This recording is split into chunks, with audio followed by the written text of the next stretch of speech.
Checky. Thank you guys. Sorry about that. What's up? Welcome back to Michigan Muckraker. My name's Michelle.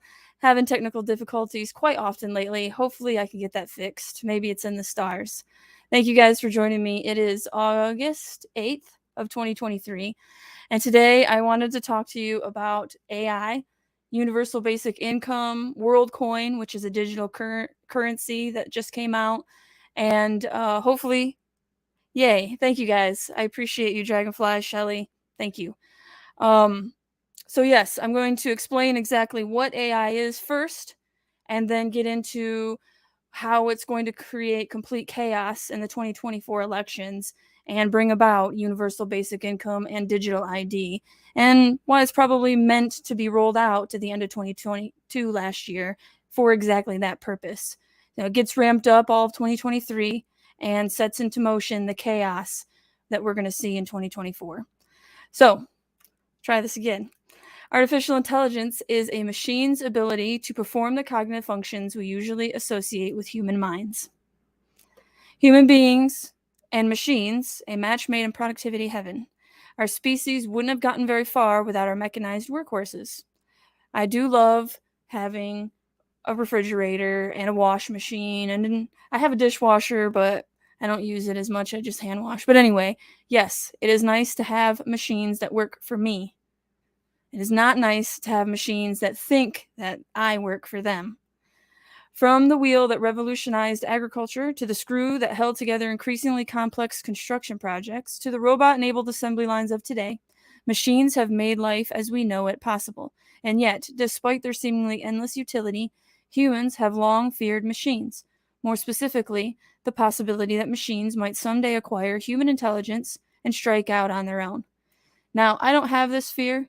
I was saying with a muted mic that human beings cannot create consciousness. That's where I stand. We can create complex machines that copy the rules and the laws around us and maybe even bend them a little bit, but we can't create consciousness. That's just where I stand. Now, some people think they have more faith rather in human beings and think that we can create consciousness somehow.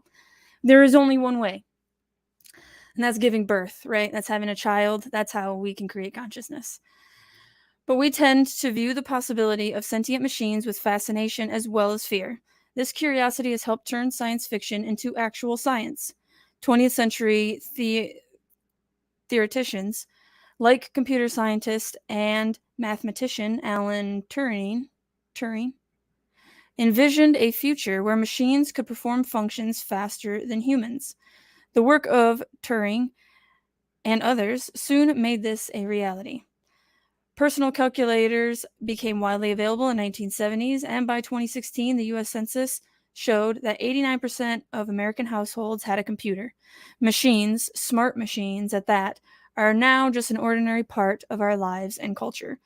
Those smart machines are getting faster and more complex.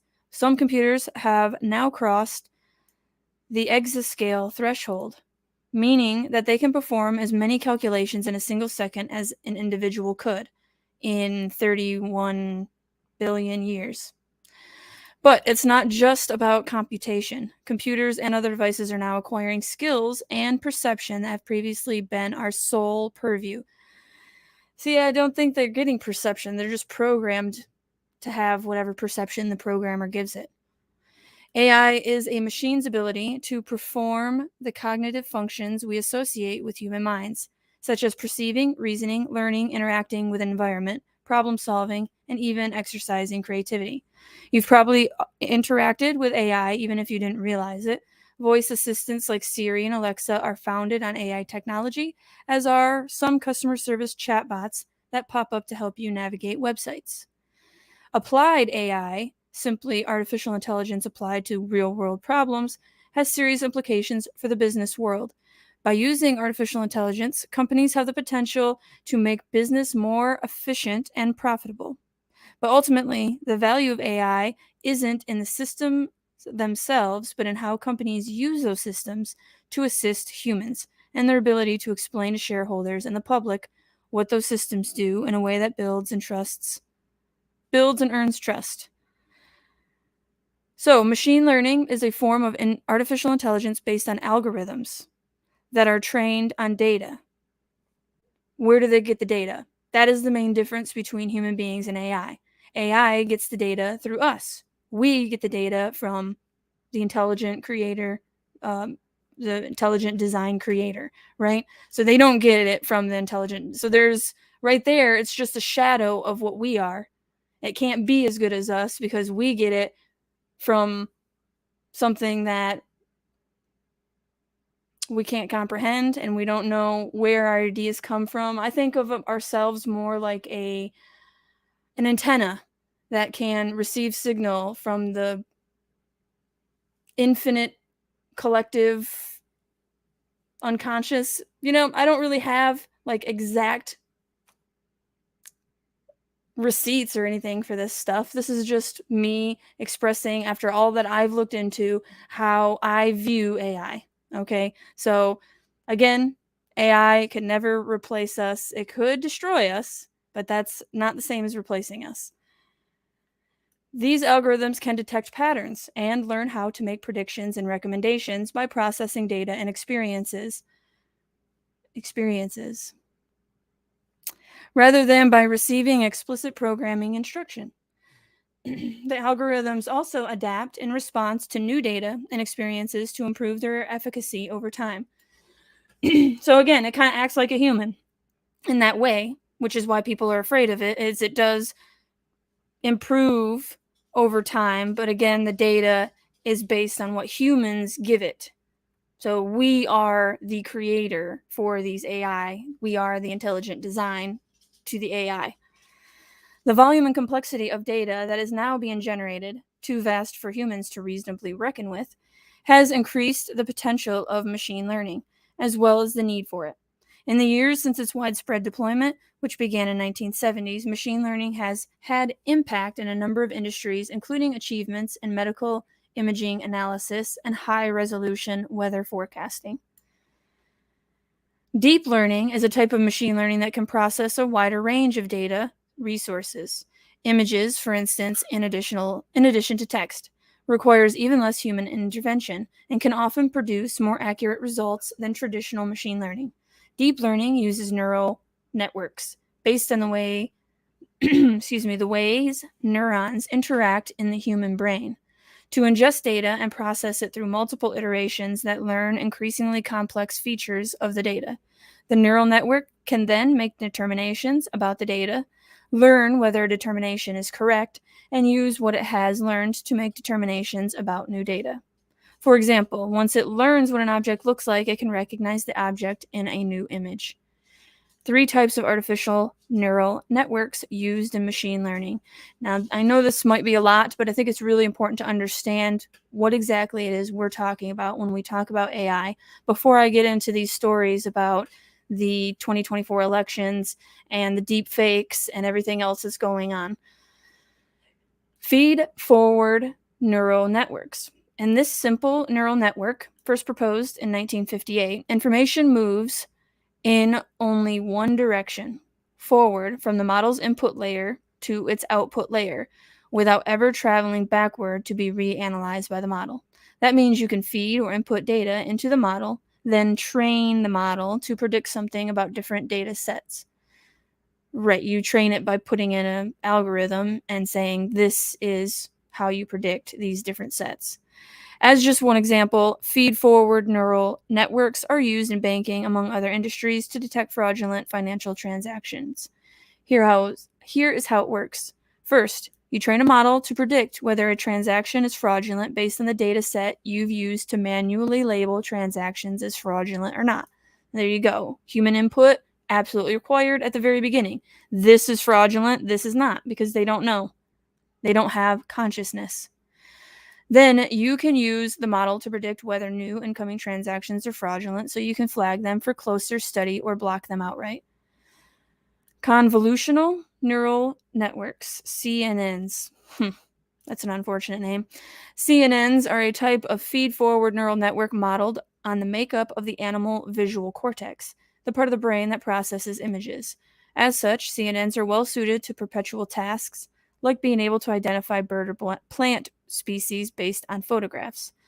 Business use cases include diagnosing diseases from medical scans, or detecting a company logo in social media to manage a brand's reputation or to identify potential joint marketing opportunities.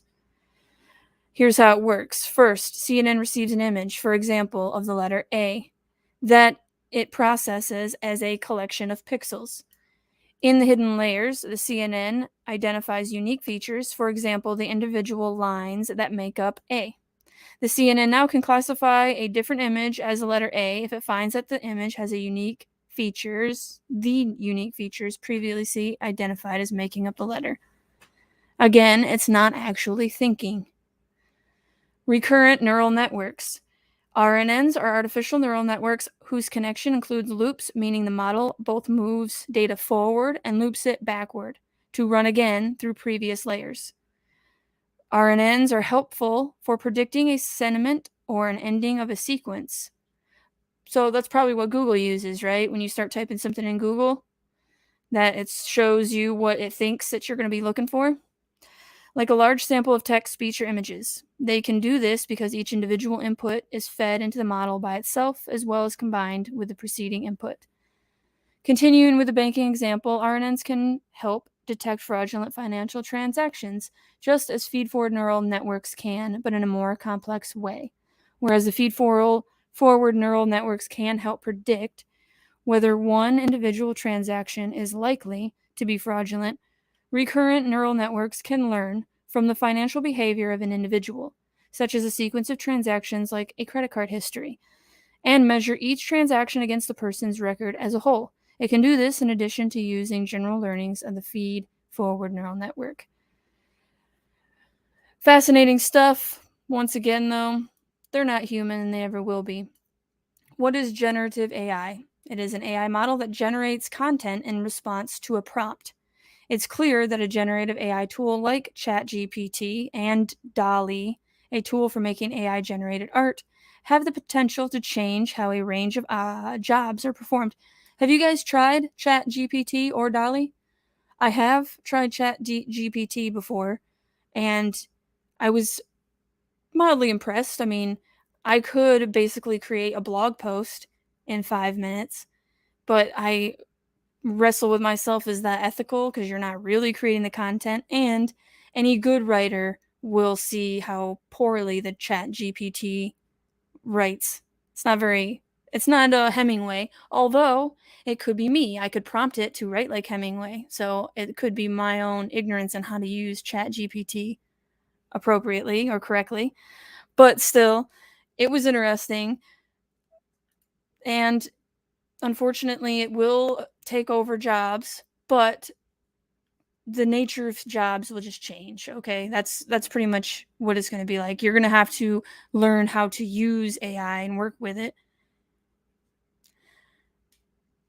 if you want to stay in the matrix, if you want to be a part of this world, because again, digital ID is coming. So are you ready to scan your biometric data to have your digital ID online to get on the internet? You know, if it comes down to it, I think I'll live in the woods. So I don't know if I need to get good with ChatGPT, but if you want to stay in this digital world, you're going to need to get good with ChatGPT. And DALL-E, I have not tried, but I've seen tons of art and even videos. The videos, AI videos out there are nuts. Shelly, I agree with you. I'm going to put your comment up as soon as I can get my mouse. I got to fix this problem I have somehow. Shelly says, I find it all very interesting as well as scary. And I concur. Although I don't have much fear, and maybe that's my own ignorance. But, you know, basically this is what I do. It's in God's hands because I obviously can't stop this AI. But together, I think that we could use AI as a proper tool for good of humanity. AI is just a tool. But unfortunately, the people that have control of the tool are like Google and Microsoft and Amazon. And so the centralized planners have power over these tools. And that is why fear is an appropriate response. AI itself, I don't think it doesn't have to be a problem. It's only the people in this world that want to use it for evil. That's the problem. The full scope of that impact, though, is still unknown, as are the risks. But there are some questions we can answer, like how generative AI models are built, what kinds of problems they are best suited to solve, and how they fit into the broader category of AI and machine learning. All right, so we get an idea of what AI is. Here is the World US and World News Report. A World News Report. Artificial intelligence brings nightmare scenario to 2024 presidential campaign.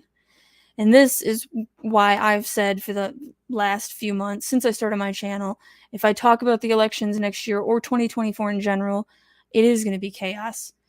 Flooding our nation with immigrants and putting them into some of the poorest areas like Chicago that don't have the resources or the jobs to support it. That's going to cause chaos. AI with its deepfake technology creating videos that aren't real or even just the possibility. So now let's say we have something that is real that comes out about Biden, Trump, Vivek Ramaswamy, whoever is running for president. How do we know that it's real?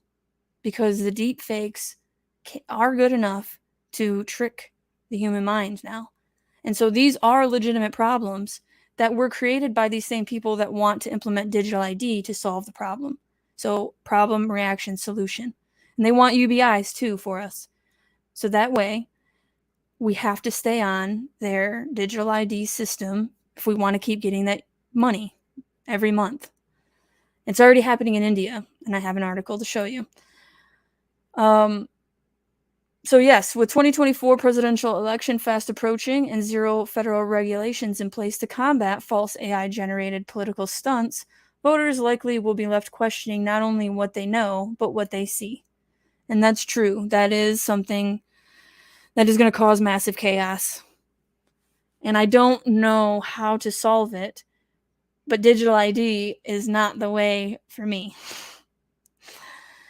After President Joe Biden announced we would seek re-election in 2024 campaign this spring, the Republican National Committee released a video created using artificial intelligence software that depicts a dark dystopian future, an all-out social collapse that awaits voters should they send him back to the White House or another term.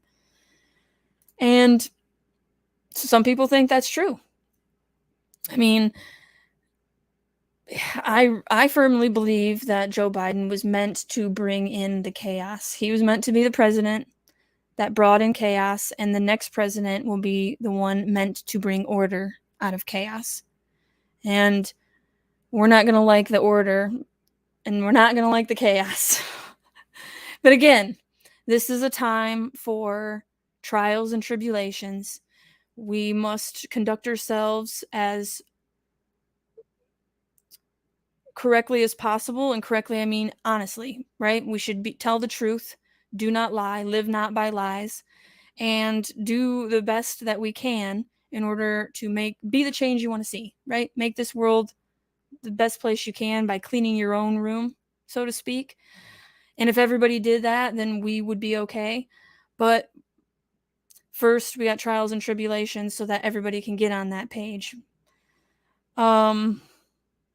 But we'll win in the end. That's what I'm trying to say. We'll win in the end. The good guys will shape the world for the better. You have to have faith that it will. Otherwise, nihilism and narcissism ensues, which the Russians know what happens when nihilism and narcissism replace faith in God and love your neighbor. The DeSantis campaign, right here. A month later, and just days after Florida Governor Ron DeSantis announced his candidacy for president, former President Donald Trump's son, Donald Trump Jr., shared a video to Twitter that portrays DeSantis as Michael Scott from the show The Office, in a scene where he tries to prove to his coworkers that he's not wearing women's clothes. The DeSantis campaign upped the ante earlier this month when it posted AI-generated photos and videos of Trump hugging and kissing Anthony Fauci, the former director of the National Institute of Allergy and Infectious Diseases, who was tasked with the country's response to the COVID-19 pandemic. That's another thing that Trump did, that if you know anything about Anthony Fauci, and you'd have to in order to hire him in that position, then you know that he was an evil piece of shit lobbyist more than he was a medical scientist or anything else. Artificial intelligence software is already roiling the music, art, and journalism industries with the ability to produce pages of written copy with a given prompt, as well as to create deepfake images, videos, and sounds that digitally manipulate existing content to portray events or scenes that never occurred. This reminds me of something real quick. I'm going to go off a lot of tangents here because there's a lot going on. But Zoom, actually, it just came out that Zoom is taking all the video, if anybody uses Zoom, and letting AI use it, do what they will with it. So all the videos I've ever done on Zoom, which is not very many, but the AI can take my face, take my voice, and rearrange and manipulate it in such a way that I say something I never really said. That is dangerous. And that makes me a little nervous, I'm not going to lie, because I've had pretty much no online presence until I started this YouTube channel at the beginning of this year. And so now I'm giving the AI tons of material, and therefore the government or the technocrats tons of material to use against me if they so desire. But the trade-off is I keep silent and I let it all happen, and I couldn't do that. So I feel like that is the worst scenario. Like Jordan Peterson said, he got famous because he could not allow compelled speech laws to pass in Canada based on the trans movement. And he knows that if he were to keep his mouth shut, the damage done is way worse to himself and his family and everybody else than if he speaks out against compelled speech government laws. So we have to say something, but it is worrisome. It is worrisome. But with the 2024 presidential election fast approaching and zero federal regulations in place to combat false AI-generated political stunts, consumer advocacy groups and campaigns alike are holding their breath as they wait for the next to surface. And yeah, we're not even in 2024 yet. It will only get more and more ramped up as we get closer. I think we are at the tip of the iceberg, which is in many ways is frightening and fascinating and dangerous all at once, says Isaac Goldberg, a Democratic political consultant and campaign strategist who develops and runs paid media programs for presidential, Senate, congressional, and municipal campaigns as executive vice president for communications from Berlin Rosen. 2024 is almost certainly going to open up the world's eyes to what's possible when you combine high-stakes, hyper-competitive elections with the ability to use AI for creative production. Goldberg says, I think whatever we thought of as fake news or whatever we thought our definition of fake news or fake content was a couple years ago will be laughable when we look back at the 2024 elections. And don't you think it's funny? Now, ChatGPT just came out last fall of 2022, and that's to the public. Private sector has been using it, Google, all the technocrats, they've been using it now for who knows how long, honestly. So why did they release it to the public in the end of 2022? So that we could get used to it and utilize it and help it learn a bunch of bullcrap and then destroy all sense of credibility in 2024 election. I mean, to me, it's just the timing, just like the overturning of Roe v. Wade. The timing was too perfect. As it stands, the Federal Elections Commission does not regulate AI-generated campaign ads, which, by the way, the states should always have had say over abortion. Never should the federal government been involved based on just the Constitution alone, okay? But again, the timing. They made sure it was perfect for the Democrats, even though it was allegedly the Republicans that pushed it. As it stands, the Federal Election Commission does not regulate AI-generated campaign ads. Public Citizen, a nonpartisan consumer advocacy group, petitioned the commission last month to change that, asking it to establish rules in order to safeguard against further misinformation ahead of the presidential election. But the commission deadlocked 3-3, meaning it will not establish new rules. Members who voted against it, including Commissioner Alan Dickerson, said that the committee lacks authority to regulate campaign ads created using artificial intelligence software and needs Congress to expend its purview.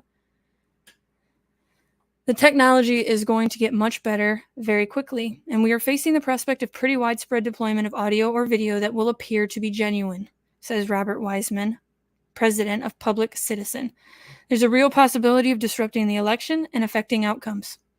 Wiseman, who said Public Citizen is resubmitting the petition to the FEC with technical changes in hopes of better outcome, doesn't much mind the RNC's AI-generated ad, describing as more in the realm of regular advertising. But he points to the AI-generated photos and videos of Trump and Fauci as a wake-up call. The DeSantis campaign's deep fake photo of Trump embracing Anthony Fauci, that is what we have to worry about, Wiseman said. The difference is the RNC ad doesn't show or present Biden doing or saying something that, in fact, he didn't. By contrast, the DeSantis photograph did. It did show Trump doing something that he, in fact, didn't do, and it was intended to make the viewer believe that he did. Where is this picture? Does it have a link?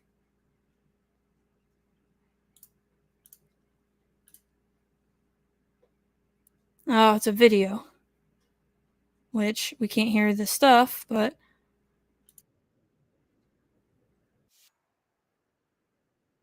this isn't a picture.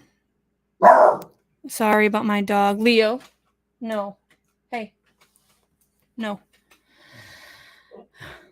I know.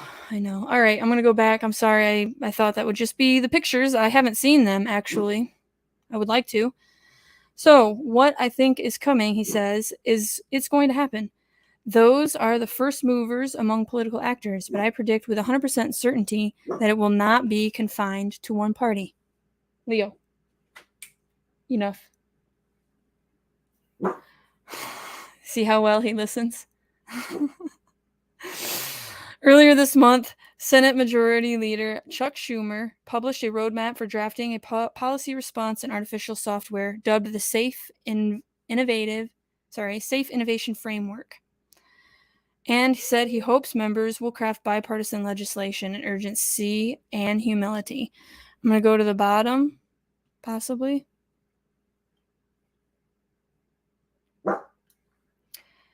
And see what this last bit has to say.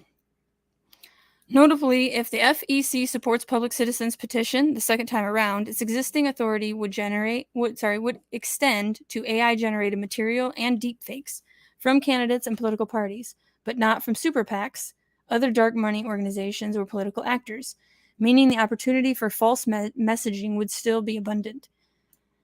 We're trying to force people to think about this issue before a nightmare scenario plays out, says Wiseman, who offers an example in the former President Donald Trump could cast doubt on an incriminating recording of himself by claiming it was generated by AI, or in which Russian President Vladimir Putin shrugs off footage of a mutiny in Moscow.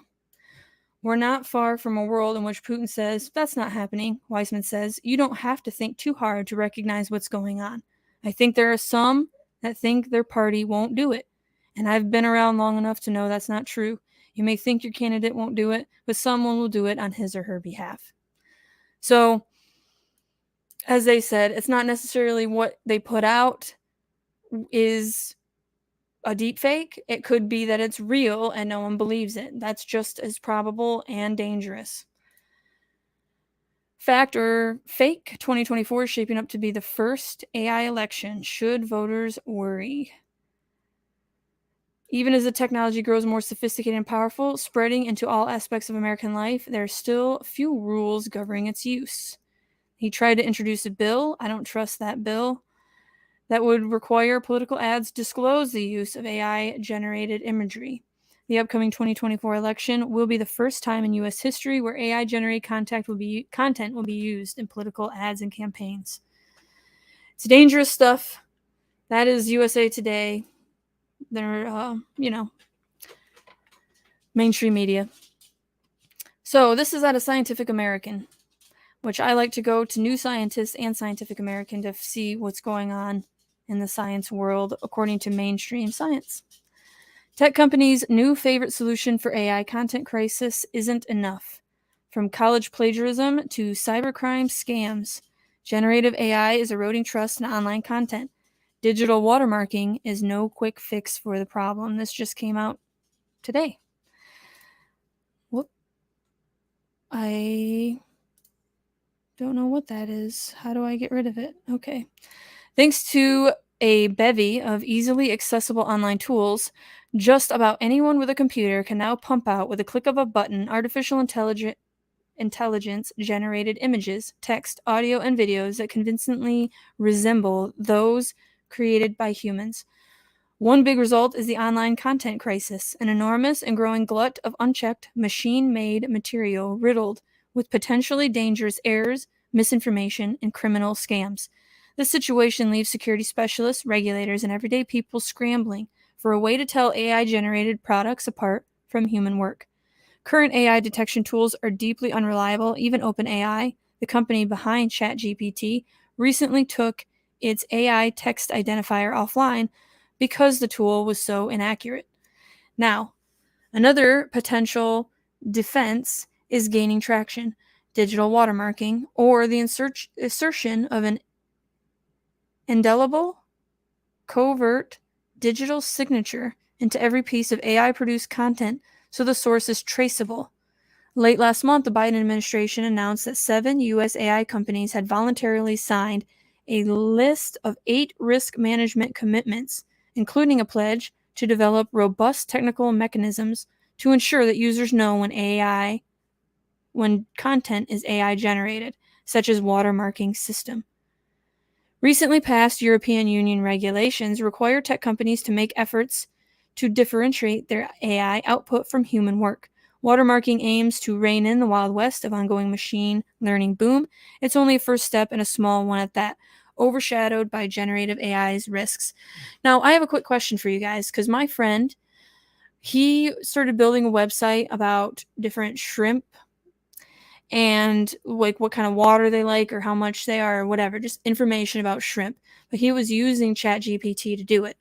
So do you think, and he was not going to say that AI helped him create these blog posts. Do you think that he should disclose that AI helped him generate it or not? Now, he didn't think there was anything unethical about doing that. That is why I have a website. I only have one article. I wrote it, and I have not used ChatGPT to write any more articles because, and if I did, I would put on there that the AI helped me. But I have an ethical quandrum there. I don't know if it's right, and I don't know why. I don't think it is. I don't have any proof one way or another of why you shouldn't. But yes, let me know. Do you think he should disclose? Anybody that's writing blog posts with AI, should they disclose that AI helped them or actually did majority of the work? And good morning, Colleen. Thank you for hanging out. Let me know what you think about AI, if you have any thoughts whatsoever. Recently passed European Union regulations require tech companies to make efforts. Okay. Watermarking aims to rein in the Wild West. Muddling human creation with machine generation carries a lot of consequences. Fake news has been a problem online for decades, but AI now enables content mills to publish tidal waves of misleading images and articles in minutes, clogging search engine and social media feeds. Shelley says, yes, there should be disclosures. I agree. I thought it was, I don't know, not right for him to do that, but there's no rules. So, scam messages, posts, and even calls or voicemails can be cranked out quicker than ever. Students, unscrupulous scientists, and job applicants can generate assignments, data, or applications and pass it off as their own work. Meanwhile, unreliable, biased filters for detecting AI-generated content can dupe teachers, academic reviewers, and hiring managers, leading them to make false accusations of dishonesty. Colleen says, I personally don't like using AI, and I would feel like I'd have to disclose. Yes, I'm in the same boat. I do understand that if you are going to stay in the digital world and work online, that you're going to need to understand how AI works. I mean, I think AI prompters are already making 300,000 a year if you can show that you're a good AI prompter. So that is where jobs are going. It's going to be AI assisted. But I don't like working with it either because at the same time you are teaching it. You are teaching it your job if you're using it alongside your job, and you could phase yourself out. I don't know. It's so complex and fascinating to me. Life is crazy, isn't it? Muddling human creation with machine generation carries a lot of consequences. I already said that paragraph. Public figures can now lean on the mere possibility of deepfakes, videos in which AI is used to make someone appear to do or say something, to try dodging responsibility for things they really say and do. In recent filing for a lawsuit over the death of a driver, lawyers for electric car company Tesla attempted to claim that a real 2016 recording in which CEO Elon Musk made unfounded claims about the safety of self-driving cars could have been a deepfake. Generative AI can even poison itself as the internet's massive data trove, which AI relies on for its training, gets increasingly contaminated with shoddy content. For all these reasons and more, it's becoming ever more crucial to separate the robot from the real. This is where digital ID will come in. Existing AI detectors aren't much help. Yeah, they don't work, says Deborah Weber Wolf, a computer scientist and plagiarism researcher at the University of Applied Science for Engineering and Economics in Berlin. That's a mouthful. For a preprint study released in June, Weber Wolf and her co-authors assessed 12 publicly available tools meant to detect AI-generated text. They found that, even under the most generous set of assumptions, the best detectors were less than 80% accurate at identifying text composed by robots, and many were only about as good as flipping a coin. All had a high rate of false positives, and all became much less capable when given AI written content was lightly edited by a human. Similar inconsistencies have noted among fake image detectors. So yes, that's what he said. I forgot about that. He said that he is editing it, so it's his work. Now, again, if it's just lightly edited, but majority of it is written by the AI, is that his work? It's blurred lines. Watermarking is pretty much one of the few technical alternatives that we have available, says Florine Krischbaum, a computer scientist specializing in data security at the University of Waterloo in Ontario.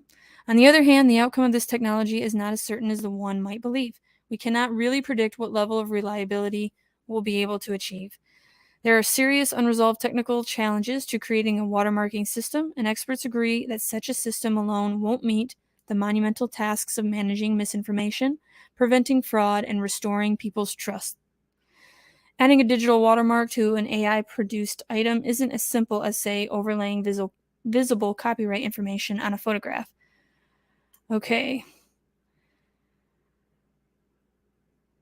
In each of these techniques, the watermark's exact nature must be kept secret from users. Users can't know what pixels or sound waves have been adjusted. So, yeah, it's all befuddled. Ideally, all the widely used generators, such as those from OpenAI and Google, would share a watermarking protocol. That way, one AI tool can't be easily used to undo another's signature. Oh, man. Yeah, right? I guess that makes sense. You just ask an AI to undo another AI's signature.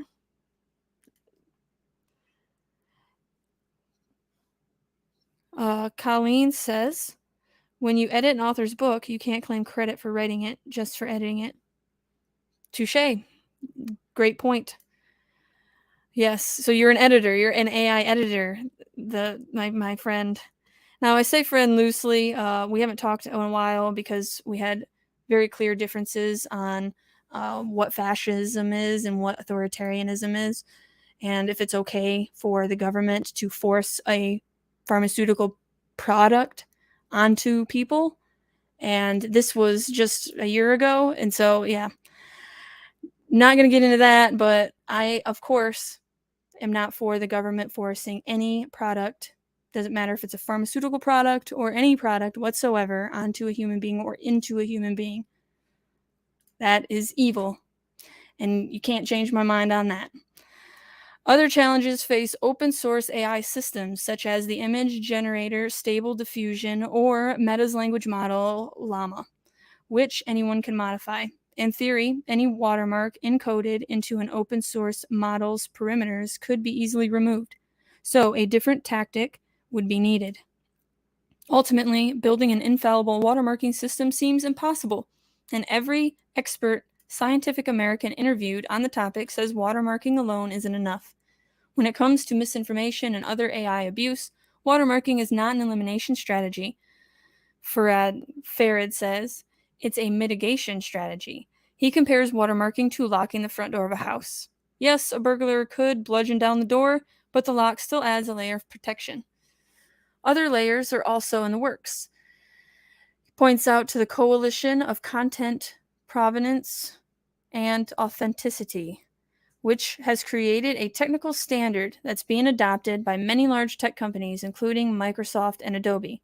Although C2PA guidelines do recommend watermarking, they also call for a ledger system that keeps tabs on every piece of AI-generated content and that uses metadata to verify the origins of both AI-made and human-made work. Metadata would be particularly helpful at identifying human-produced content. Imagine a phone camera that adds a certification stamp to the hidden data of every photograph and video the user takes to prove it's real footage. Another security factor could come from improving post hoc detectors that look for inadvertent artifacts of AI generation. Social media sites and search engines will also likely face increased pressure to bolster their moderation tactics and filter out the worst of the misleading AI material. I just thought of another danger, which is an obvious one probably, but misinformation. What is misinformation? Because in 2020, you would say misinformation is saying that it's not 100% safe and effective, but 2022, we all knew. So, another blurred line.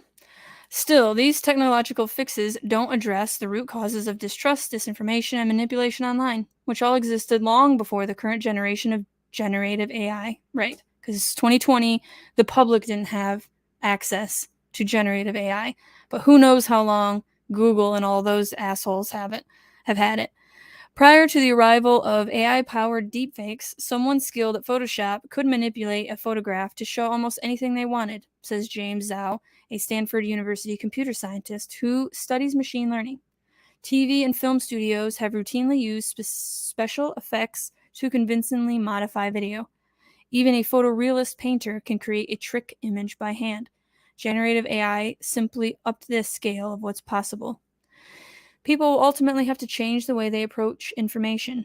Weber Wolf says, teaching information literacy and research skills has never been more important because enabling people to critically assess the context and sources of what they see, online and off, is a necessity. That is a social issue, she says. We can't solve social issues with technology. Full stop. So there is the Scientific American point of view. Now this, I'm not going to go through the entire thing, but it's just another. Brennan Center for Justice says how AI puts election at risk and the needed safeguards. Now, I'm going to look really quick and see if it says anything about... Okay. There we go. Wrong button. Digital ID. Nope, it doesn't. So that's good. Now this, from Sunday World Nefarious. Government fears AI could be used to spread fake news and run up to election. AI exponentially expands the capacity of malicious state or non-state actors in attacking our democratic processes. We must be on guard against these new challenges. Again, probably just saying the same stuff, but this is prevalent, and this just came out July 31st. So it's in the news quite a lot right now, which makes sense because it is something that we're going to have to deal with very soon, and we're already dealing with lightly. Unregulated AI will worsen inequality. This one I thought was interesting. For the first time since the 1960s, Hollywood writers and actors are on strike concurrently. One of the joint movement's inspirations is generative artificial intelligence, the term for programs that produce human-like text images. Oh, I got some.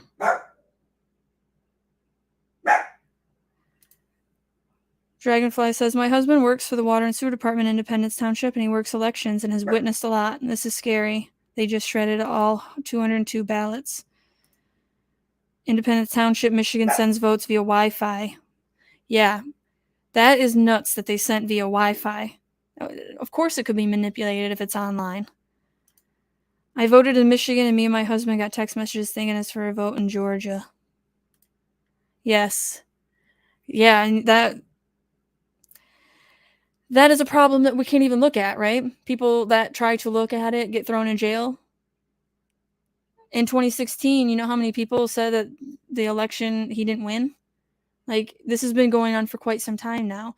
But again, they want us to have completely discredited election systems so they can justify coming in here and cleaning up America because we are such a mess. We have created such a mess that the United Nations needed to come in and help us out.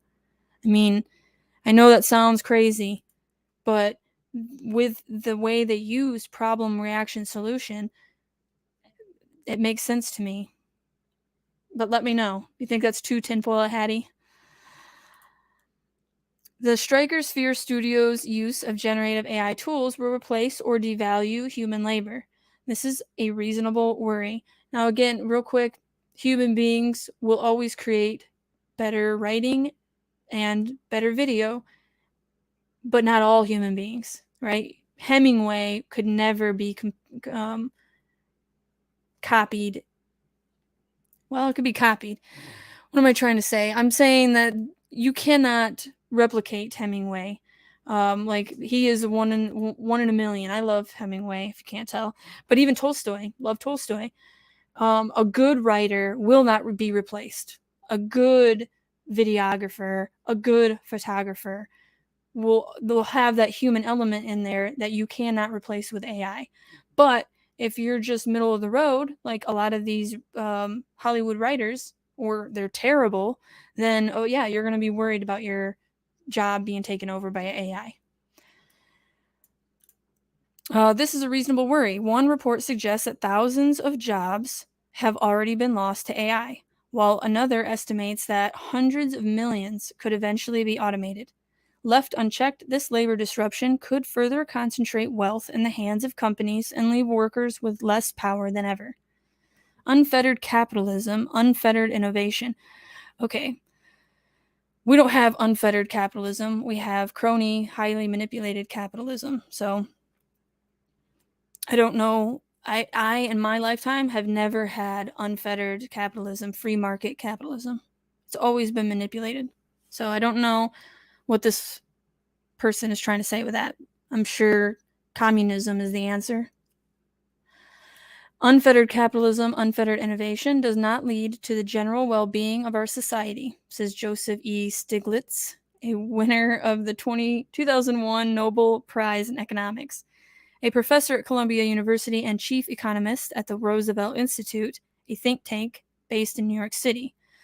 That's one of the results that I've shown very strongly.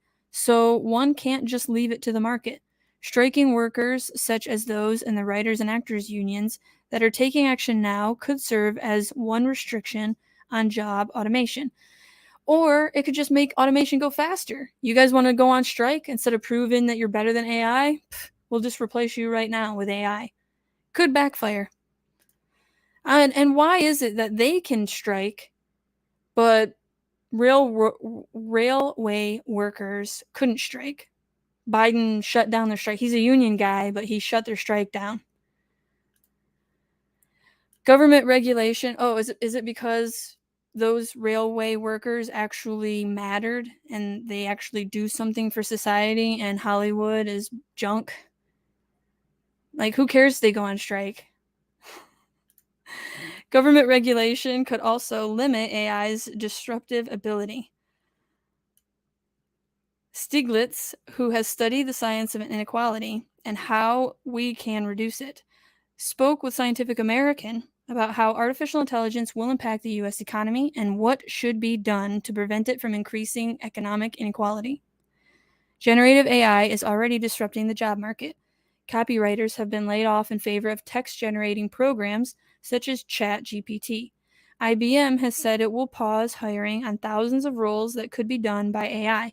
Do you see this trend continuing? Yes, I do, but we don't know how the extent to which it will happen. I think it will replace people in more routine jobs. You mentioned copywriting, copy editing. Where there are a set of rules, it can read and see whether those rules are followed. It may not have as good an ear for the exceptions, and so I think there's going to be a lot of AI human interface. People will use AI as a productivity enhancing tool. I don't think AI is at the point where it can be trusted on its own. Of course not. But I think it's a very powerful tool for doing a wide class of work that involves a lot of routine. Somebody trained ChatGPT on my data, and I tested it to see how well it did in answering journalists' questions. I made up the questions and I reviewed the answers. And I thought on half the questions it did perfectly reasonable. On 3, it was totally wrong. So I think my view is it's not going to be unleashed without a lot of human interaction. You're going to have to check it, not only the quality of the answer, but also the bias and whether it's gone down a rabbit hole and produced made-up references. What about the possibility of AI creating jobs? Would that be enough to make up for some of the jobs that will disappear in the new AI era? No, I don't think so. I think it's going to create demand for different skills. So, for instance, AI is very much like a black box. And by that, I mean even the people who create it don't understand exactly how it's functioning. So, at least some people have speculated that managing an AI may require more linguistic humanities skills than mathematical skills, and it may create a change in the kinds of skills that are valuable in the labor market. I see it as, at least in many areas, increasing productivity enough that the demand for labor in those areas will go down. There will be jobs created, but my judgment is there will be more jobs lost. Could we end up in a situation where human created work is a premium product, the way buyers might be willing to pay more for hand woven sweaters than for machine made ones? That's a great question. I like that question. Colleen says, nope, it can do the job of many in much less time. Yes, that is a problem. But it can't farm, and we need more farms. And even though they're trying to give us less farms. So we should invest in farming. Yes, there is a widespread sense that there is a kind of blandness to ChatGPT generated material. There's always going to be a demand for creativity. I think the areas where it's going to replace us are very much the areas where now we don't put a lot of weight on who has written it. You know, it's a newsletter or something like that. If it had been generated by a machine, we don't care. It's not the literary quality of the information. We just want that information to be accurate and put in the right form. A big labor disruption like this is going to have an impact on economic inequality. As someone who studies inequality extensively, how do you see these changes in the job market contributing to inequality in both the short term and the coming years? I'm very worried. In a way, robots have replaced routine physical work, and AI now is replacing routine white-collar work, or not replacing it, but reducing the demand. So jobs that were routine white-collar, I think, will be at risk. And there are enough of those that it will have a macroeconomic effect on the level of inequality. It could amplify the sense of disillusionment in places where deindustrialization has occurred. There was a rise in deaths of despair.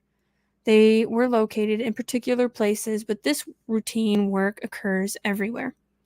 Now, that poses an advantage and a disadvantage. The problem is, this may mean that large fractions of the world, of the United States, will face this inequality. But on the other hand, if we get our macroeconomic policy right and create jobs, the jobs will be created everywhere.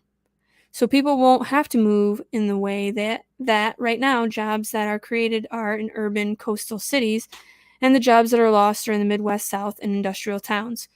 So some of the place-based inequality, which has played such a role in the divided U.S., may not be as bad. And I've said that before.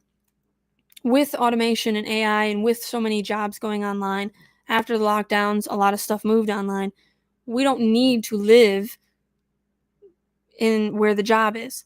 I could have a job from New York City and thank God not live in New York City. I would never live in any urban jungle. I'm just not a fan of cities, and luckily now I don't have to get a job in the city. And do you see any potential solutions to this issue of reduced demand for white collar work? Is there a way to reduce the impact? Sure, two things. We increase aggregate demand to keep the economy closer to full employment, and we have active labor market policies to train or retrain people for the new jobs created by AI. It may be that if we had good, distributed policies, people may say, well, our standard of living is sufficiently high. I don't need that many material goods. And so they'll accept more leisure. We might move to a 30-hour work week. In effect, our measured GDP would not be as high as it would be if we had a 35 to 40-hour work week. But our objective is not measured GDP. Our objective is well-being. It could well be that we decide to move to an equilibrium where, with overall shorter working weeks and more leisure, and that may be one way we accommodate this increasing productivity and increased innovation. Colleen has something to say. If they stop poisoning us, we would be stronger, have more stamina and energy, and would be able to problem solve better because we have clearer thinking. You're absolutely right. I mean, everything from fluoride in the water to the PFAS in the water, all the chemicals that really do turn the frogs gay and fertilizer and stuff like that. Like, yes, we are poisoning ourselves with chemicals and pharmaceuticals. How can we incentivize companies to shorten the work week and accept reductions in overall profitability? And I don't have a solution except for to create awareness and have people demand it stop. I mean, we don't need to have the chemicals on our crops if we took care of our soil and had more farms. So right now, let's say we have 40 farms that feed the whole world. So they need to have fertilizer so they have a high yield. But if we decentralized it, if we had 100,000 farms that none of them used chemicals, but they all just grew naturally, well, then we could have food without chemicals. So yes, how can we incentivize companies? We may have to use government regulation. Ugh. Because of the weakness of the bargaining power of workers, especially in the United States. We passed the Hours and Wages Bill, the Fair Labor Standards Act of 1938, in the Great Depression, which capped the work week at 40 hours. Yeah, that fair labor standard is awful. Government regulation always creates more problems than it solves. And capping the work week at 40 hours and then you need time and a half after that. I worked at Starbucks for a while, and you could not work 40 hours in 1 minute or you would get in trouble because they don't want to pay you a dime over 40 hours. So then you have a situation where people want to work more than 40 hours and they can't. And the people that don't want to work at all, that call out all the time, well, you can't call in the people that actually want to work because they're already at 40 hours and those other people called out. Now you're screwed with 2 people on the floor and you don't have any choices because the government put stipulations on the 40-hour work week. So it absolutely backfires. That was a long time ago, and now we're in a new world. It may be an appropriate thing to set it to 30 or 35 with a lot of flexibility. So if companies want to have the workers work more than that, then they pay them overtime. Yeah, they don't do that. They refuse to do that. So what happens is the worker gets screwed. And again, there are people that wanted to work more than 40 hours. Why are you punishing them? What we have to recognize is that we created a system where workers don't have much bargaining power. Adding more government regulation doesn't give workers more bargaining power. So in that kind of world, AI may be an ally of the employer and weaken workers' bargaining power even more, and that could increase inequality even more.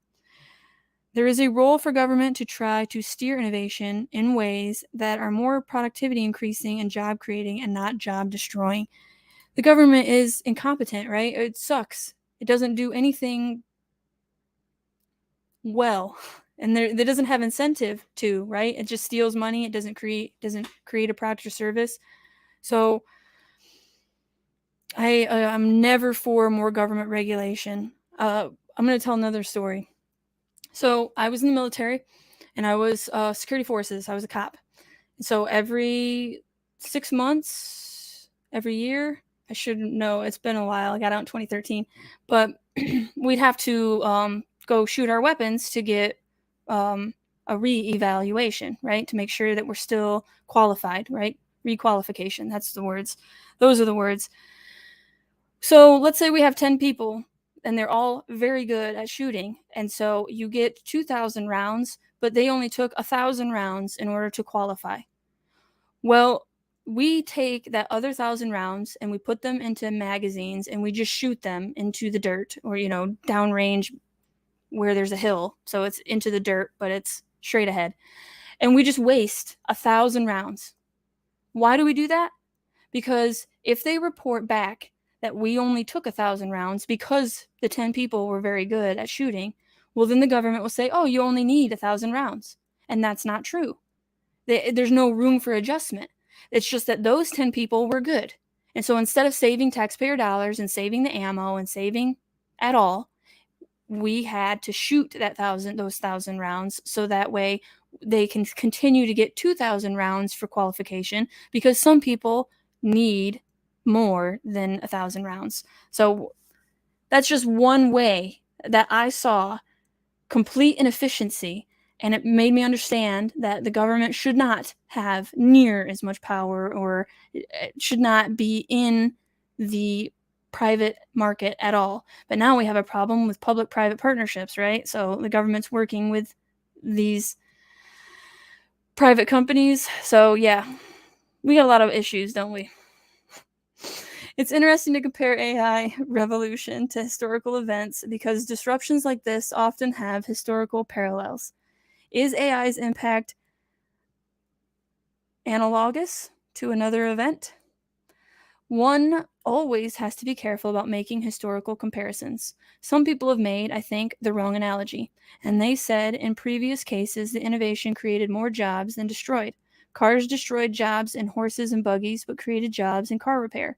There's no theory that says that it has to be that way. I think that's a lazy way of reading history.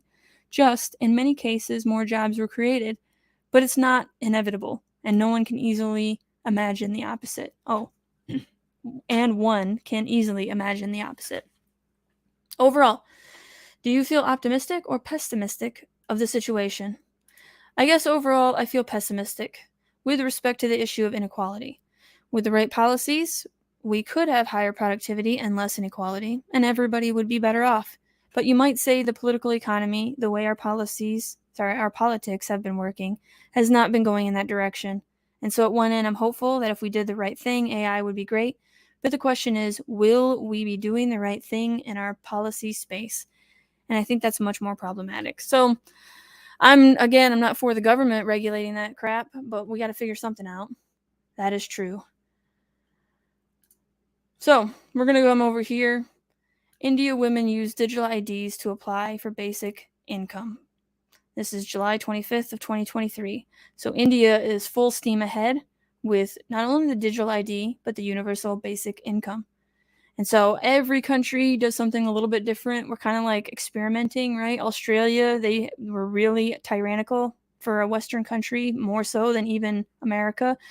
But you had some places, I think it was the Netherlands. Some places didn't do any regulation. So they're experimenting, right? Different rules, different places, see what works. The chief ministers of India's Tamil Nadu state has opened a camp in the Dharmapuri district to help 10 million eligible women with digital IDs to apply for a monthly universal basic income of Rs 1,000, which is $12 a month. Is that crazy or what? $12 a month. According to the Economic Times, this is preparation for September's launch of the ruling Dravida Party's flagship social program, a universal basic income plan. Phase 1 of the camp, from July 24th to August 4th, will cover 221,000 family ration card holders. Phase 2, August 5th to the 16th, will cover 247,000 ration card holders. Almost 36,000 registration camps are expected across the state. Thank you, Shelley. I appreciate you guys. I'm so glad you're hanging out with me. In the 2023-2024 budget, state officials pledged to allocate Rs 7,000, which is $855,000, to the Calignar Scheme for Women's Rights, an initiative to ensure that female heads of families have a basic income. It is designed to compensate women and households for unpaid labor they perform. To be eligible, a family's income must be less than $3,000 per year. The scheme also has a cap on the acres a family can own and the annual domestic electricity consumption. Applicants must be at least 21 years old, and only one woman per family is eligible for the support. State officials have been told to ensure that those marginalized, those on the streets, tribal individuals, and sanitary workers be included. Officials were also told to help prospective beneficiaries obtain required documentations like ration and Aadhaar cards. So there you have it. And biometricupdate.com. We're getting into the biometric world. I don't know if you guys have heard of Worldcoin yet. This is a dystopian nightmare, that is for sure. The Worldcoin community is building a more human economic system. Worldcoin aims to establish a universal access to the global economy, regardless of a country or background. It is designed to become the world's largest human identity and financial network, giving ownership to everyone, all with the intention of welcoming every person on the planet and establishing a place for all of us to benefit in the age of AI. So you go up here and World ID. There's About page. Where is this About page? Frequently asked questions. What is Worldcoin? Currently in beta, the Worldcoin protocol is intended to be the world's largest identity and financial public network. A privacy-preserving digital identity designed to help solve important identity-based challenges, including proving an individual's unique personhood. Worldcoin token, a token providing utility and giving users a say over the direction of the Worldcoin protocol. WLD is the first token to be globally and freely distributed to people just for being a unique individual. An app that enables payment purchases. And so the biggest thing here is, in order to get your Worldcoin, you have to scan your biometric data. So all over the world, and you can see different places. I hate that the ball, there we go, stop spinning. Different places, they're already starting to get into Worldcoin, and then there's going to be an eye scanner in tons of different locations where you go and scan your eye, and then you can get your Worldcoin. That's what it looks like. And you're going to scan your eye right there. Who we are. Worldcoin is an open source protocol supported by a global community of developers, individuals, economists, and technologists committed to expanding participation in and access to the global economy. The Worldcoin Foundation is the steward and will support and grow the Worldcoin community until it becomes self-sufficient. Tools for Humanity helped launch Worldcoin and currently serve as the advisors of the foundation and operators of the World app. So, this one. Why Worldcoin's digital ID gambit draws fans and critics. There it is. Look at that. So imagine going up to this, scanning your eyeball. They get all your data, what your temperature is, what your health is, maybe even your micro gut biome data. Who knows? But they're going to have it all. But you can have some coin.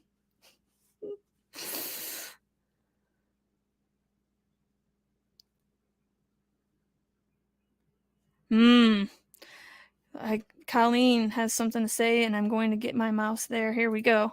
Colleen, I am seeing huge housing complexes going up in the cities around me, located near shopping malls. Looks like 15-minute cities to me. You are absolutely right. Now, part of UN Agenda 21, Agenda 2030, is to create mixed-use housing, where on the bottom floor is going to be some kind of shop, and above that will be housing. So all of those office buildings, the collapse is going to happen with office buildings. There's another word for it. Real estate, commercial real estate. Thank you.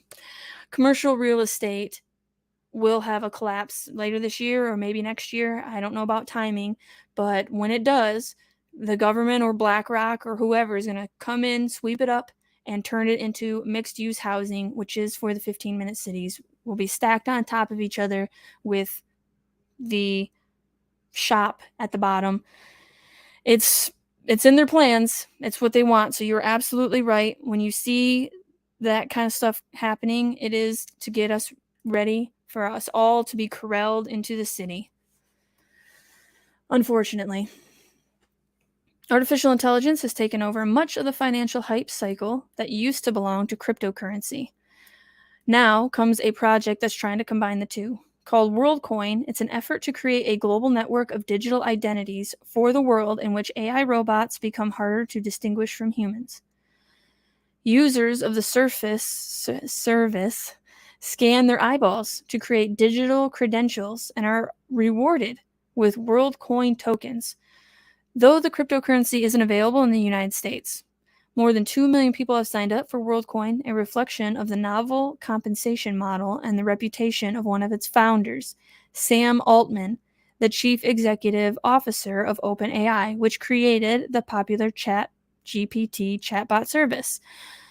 So this guy is playing both sides of the aisle, right? He created the AI, released it to the public, now is saying it's dangerous. We need to be able to differentiate between humans and AI. So scan your eyeball and you'll get Worldcoin. I mean, you can't make this stuff up. These guys are trying to run the world, make as much money possible doing it. I don't know. It's just crazy to me. But early scrutiny by international regulators and some data security problems have stirred controversy and threatened the slow Worldcoin's momentum. The project uses a device called an orb, which looks like a magic 8-ball, but bigger and silver-colored, to scan a person's iris, which has a unique pattern in every human, such as a fingerprint does. That creates a world ID, which grants its holders proof of personhood, a way to verify their identities and various online services without disclosing their name or other personal data. Worldcoin is also the name of the cryptocurrency that's used to reward people who scan their eyeballs or who support the project. The Worldcoin Foundation is listed as the steward of the technology, but the organizers say that it has no owners or shareholders, and that holders of Worldcoin tokens will have a say in the direction of the project. Right, we're all stakeholders. We're all in it together. Worldcoin is also affiliated with a tech company called Tools for Humanity. that says it was established to accelerate the transition towards a more just economic system. Why is there so much excitement about Worldcoin? Because you're asking people to scan their eyeball. That's just one major reason.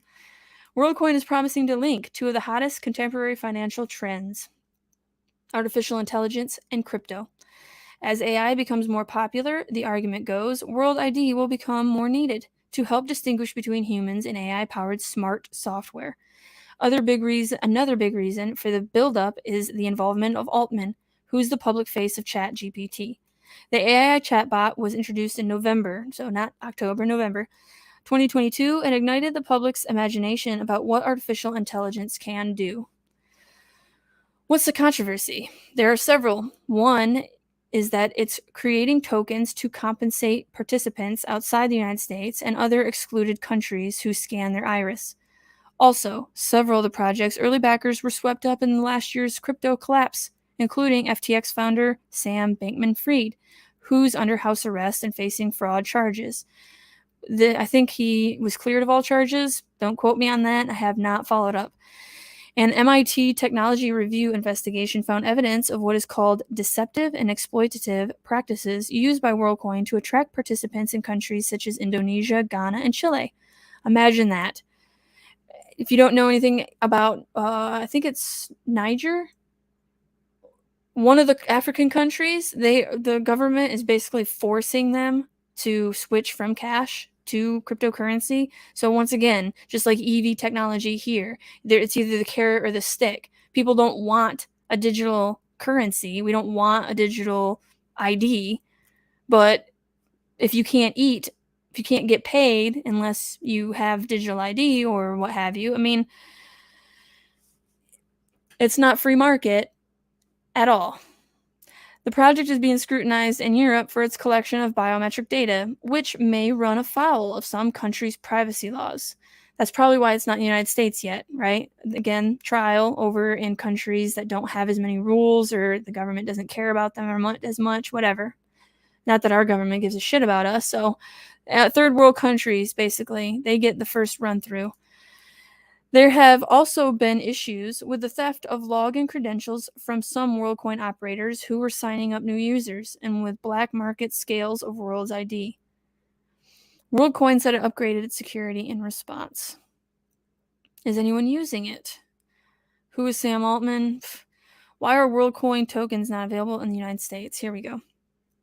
Altman has said the project wouldn't offer tokens in the US and in some other countries where the regulatory rules regarding crypto were either uncertain or unclear. Indeed, Worldcoin is among many crypto projects that have been chosen to stay out of the US market in recent years as US regulators and lawmakers continue to grapple with which coins are classified securities and which ones aren't. Gary Gensler, the chairman of the US Securities and Exchange Commission, had long said that most coins were securities, but in a closely followed legal case, a judge ruled in July that Ripple Labs Inc. XRP token is a security only when it's sold to institutional investors, but not when it's sold to retail investors via exchanges. That left the matter unsettled. More litigation regulation. I'm not even sure what exactly that means. I'm not going to claim to be some kind of legal jargon expert, but needless to say, there's some loopholes that they don't want to deal with right now, but I'm sure that'll change very soon. So, it's been quite a long session. I have one thing to share with you at the end here that is very disturbing, and I don't know why I want to share it with you. I first heard about it in this book, To Be a Machine, that I've shared with you before, and it is the 199 frozen heads and bodies await revival at this Arizona cryonics facility. This method is used to preserve the body of recently deceased persons in hopes of reviving them one day. Can you believe that this is happening? And this is transhumanism, which I really wanted to get into today, but it was all about AI today. Time and death are on pause for some people in Scottsdale, a city in the United States of in the U.S. state of Arizona. Inside tanks filled with liquid nitrogen are the bodies and heads of 199 humans. They opted to be cryopreserved in hopes of being revived in the future when science has advanced beyond what it is capable of today. Many of the patients, as Alcor Life Extension Foundation calls them, were terminally ill with cancer, ALS, or other diseases with no present-day cure. Matherin, I'm going to even try. A Thai girl with brain cancer is the youngest person to be cryopreserved at the age of 2 in 2015. Blue says, is that where Walt Disney is at? You know, that's a good question. I don't think so. He's probably in... I will verify, because I don't know. And Colleen says, wow, I used to live there in Scottsdale. Did you like Arizona? Because you're in Iowa now, right? Iowa or Arizona? What do you prefer? Okay, mouse, you're not going to win. I'm going to win. There we go. I won. Okay. Both her parents were doctors, and she had multiple brain surgeries, and nothing worked, unfortunately. So they contacted us, said Max Moore, chief executive of Alcor, a nonprofit which claims to be the world leader in cryonics, a technique that freezes a recently deceased person at a very low temperature to preserve the body indefinitely. Bitcoin pioneer Hale Finney, it's definitely been an hour because I am not speaking correctly. Let's keep trying. Another Alcor patient had his body cryopreserved after death from ALS in 2014. The cryopreservation process begins after a person is declared legally dead. Alcor patients are then placed in tanks at the Arizona facility for as long as it takes for technology to catch up. So, cryonics is the preservation of the human body at extremely low temperatures. As soon as a person is pronounced legally dead, their body is packed in ice and injected with heparin, to prevent their blood from clotting. Water is removed from the body and replaced with an antifreeze called cryoprotectant to prevent the formation of ice, which would damage the biological tissue when the body cools. The body is cooled on dry ice until it reaches negative 130 degrees Celsius. Then it is placed in a tank filled with liquid nitrogen at about negative 198 degrees. The body is stored with the head down, so if the tank leaks, the brain stays immersed in the freezing liquid.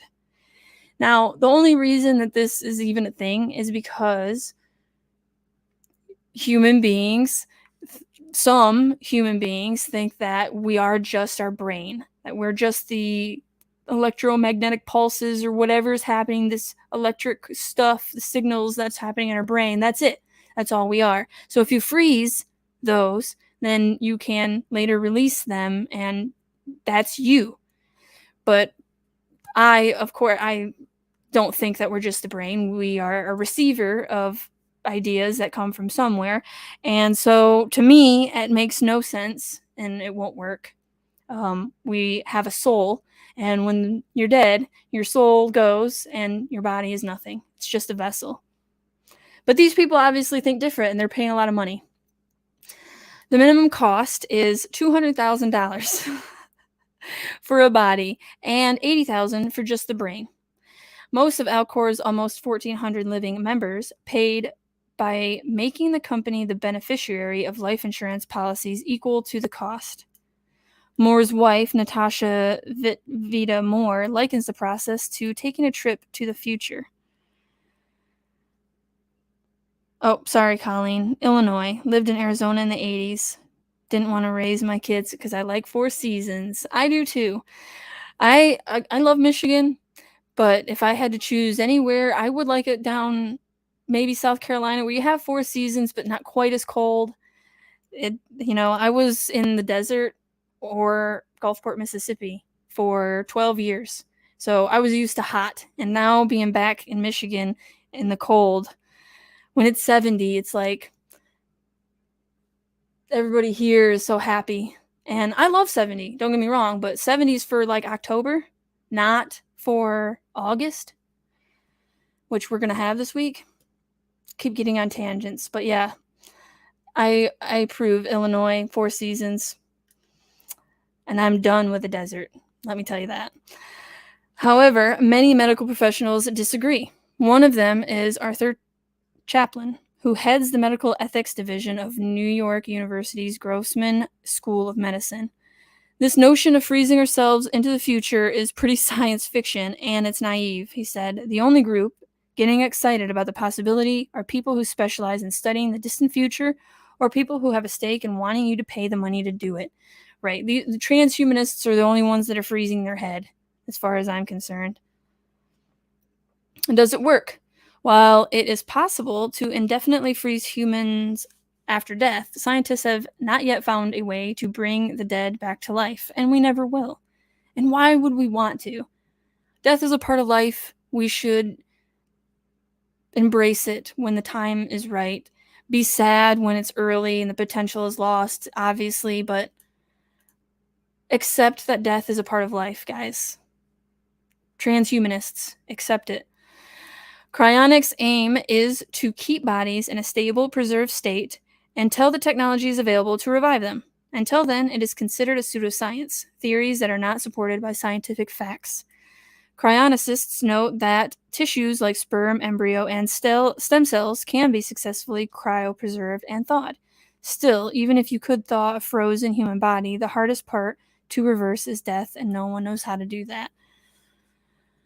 So, very weird. What do you think?